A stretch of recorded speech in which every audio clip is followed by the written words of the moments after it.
नमस्कार दोस्तों, आज हम एक नए वीडियो के साथ आपके समक्ष हाजिर हैं हिंदी व्याकरण विषय को लेकर के। हिंदी व्याकरण क्या है और इसको क्यों पढ़ा जाता है, इसकी सामान्य जानकारी करते हैं।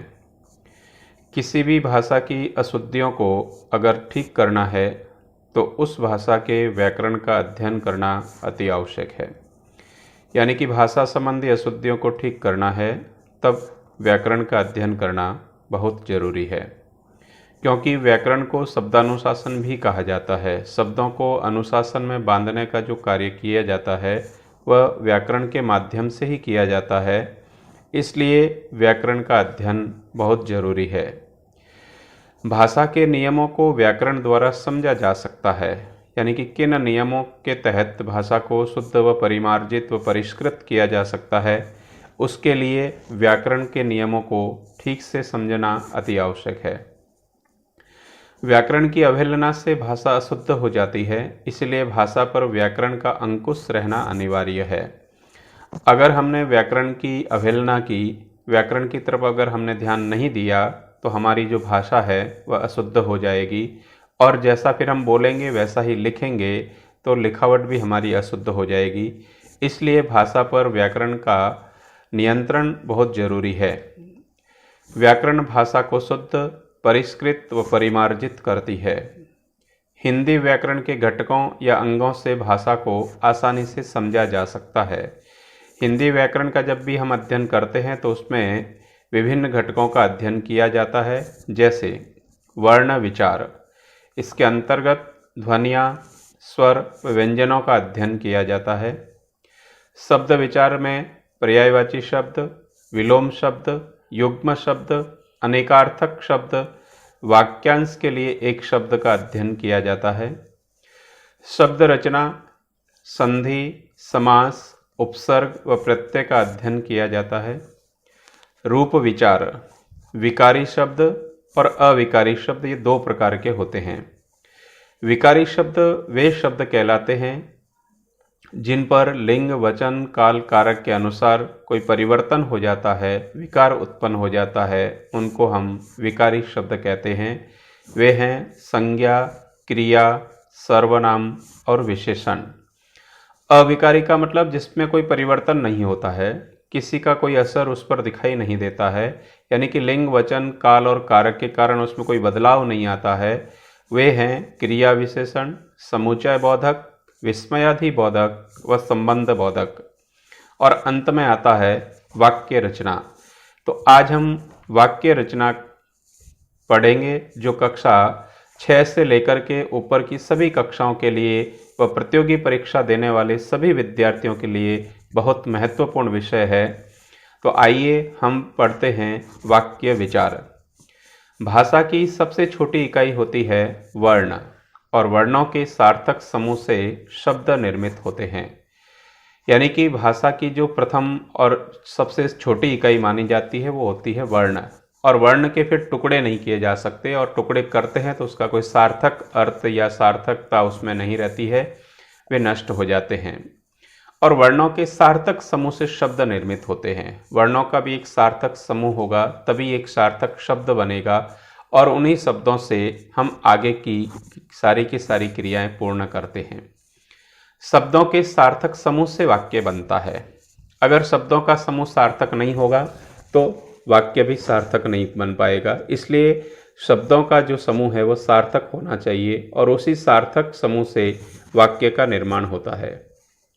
अर्थात अगर शब्दों के सार्थक क्रम को बदल दिया जाए तो वक्ता का अभिप्राय स्पष्ट नहीं हो सकेगा। यानी कि उन शब्दों को आपस में अगर बदल दें तो अर्थ का अनर्थ हो जाएगा। उदाहरण जैसे हम देखते हैं, विभा छत के ऊपर खड़ी है। ये एकदम व्यवस्थित क्रमबद्ध शब्दों को हमने लगा रखा है।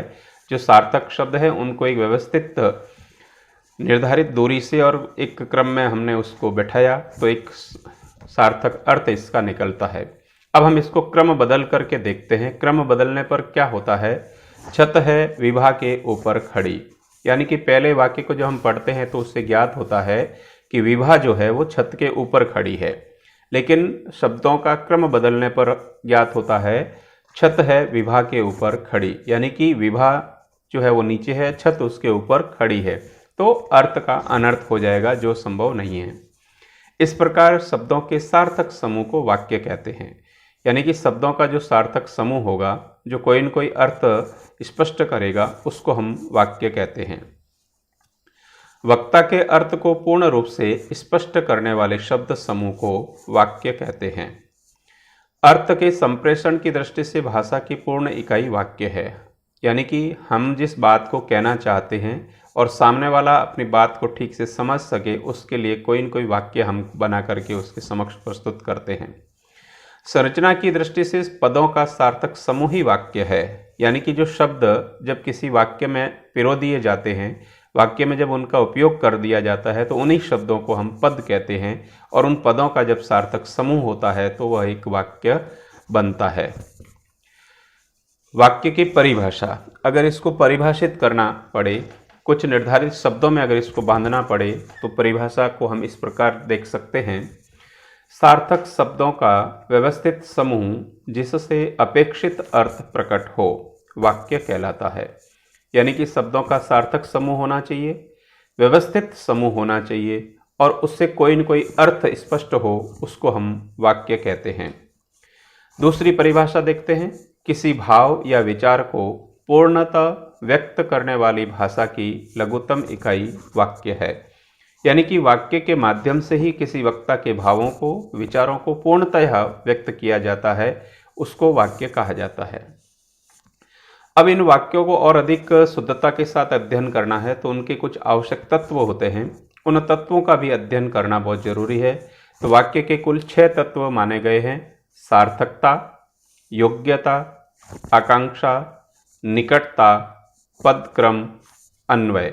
इन 6 अनिवार्य तत्वों का अब हम थोड़ा थोड़ा विस्तार से अध्ययन करते हैं।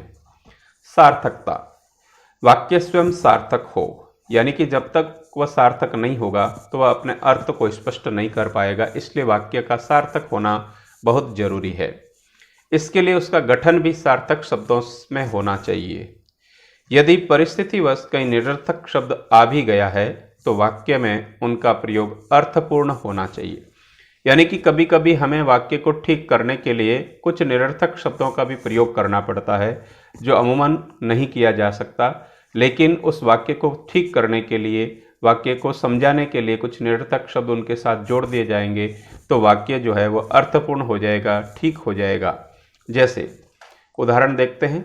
चक चक निरर्थक शब्द है, किंतु यदि हम कहते हैं कि सभ्य समाज में बैठकर चक चक नहीं करनी चाहिए, तो इसका प्रयोग अर्थपूर्ण हो जाता है।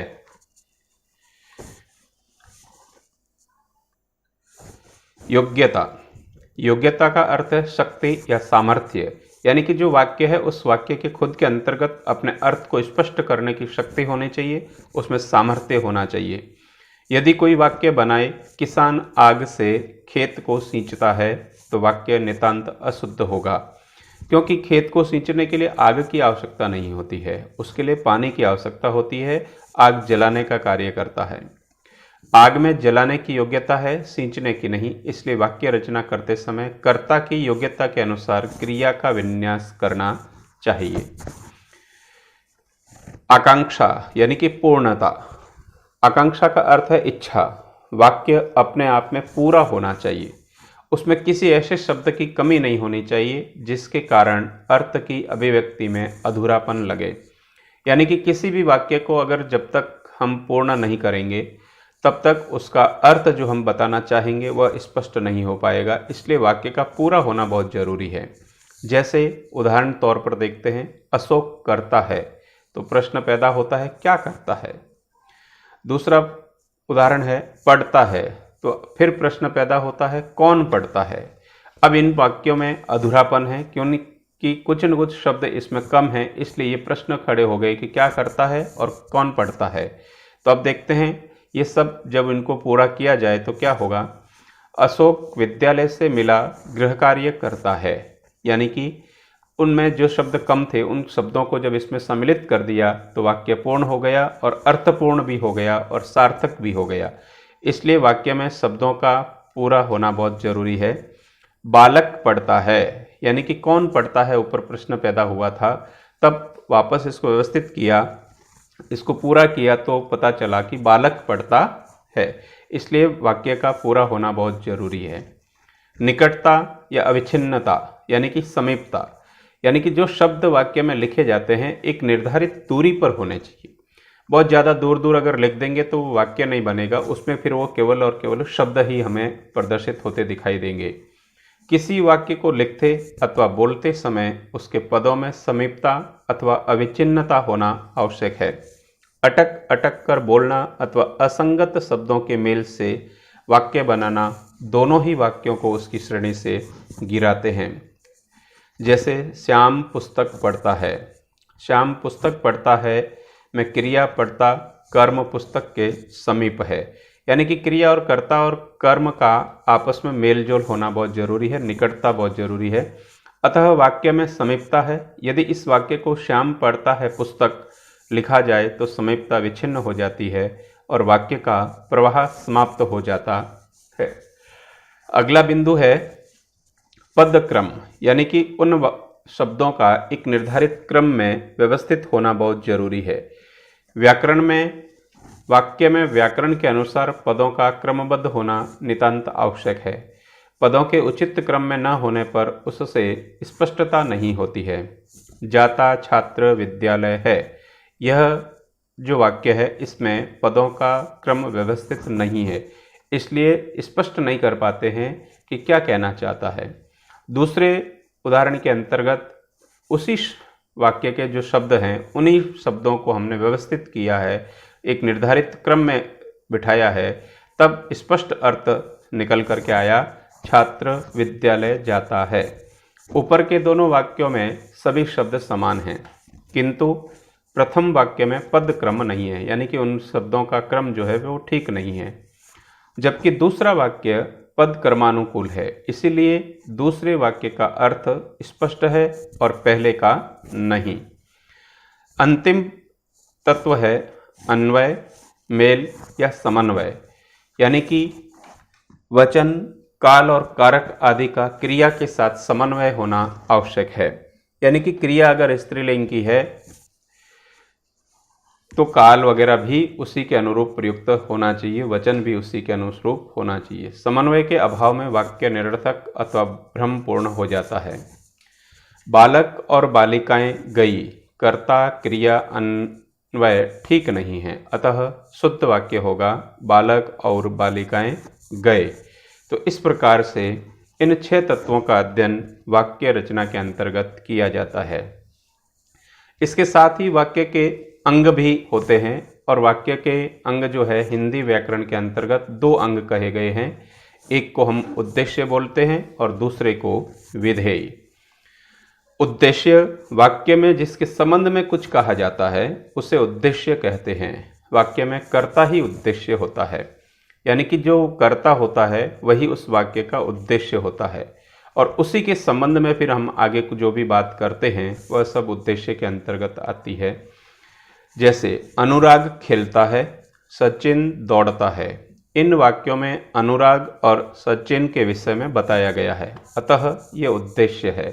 अनुराग खेलता है और सचिन दौड़ता है। इसके अंतर्गत कर्ता और कर्ता का विस्तार आता है। जैसे परिश्रम करने वाला व्यक्ति सदा सफल होता है। इस वाक्य में कर्ता यानी कि व्यक्ति का विस्तार परिश्रम करने वाला है। दूसरा अंग है विधेय, यानी कि उद्देश्य अर्थात कर्ता के संबंध में वाक्य में जो कुछ भी कहा जाता है वह विधेय होता है। यानी कि पहला तो था कर्ता के संबंध में जब कोई बात कही जाए, और विधेय जो होता है कर्ता से संबंध में वाक्य में जो कुछ भी कहा जाता है वह विधेय होता है। वाक्य के जिस भाग में उद्देश्य के बारे में जो कुछ कहा जाता है उसे विधेय कहते हैं। जैसे अनुराग खेलता है, इस वाक्य में खेलता है विधेय है। विधेय के विस्तार के अंतर्गत वाक्य के कर्ता उद्देश्य को अलग करने के बाद वाक्य में जो कुछ भी शेष रह जाता है वह विधेय कहलाता है।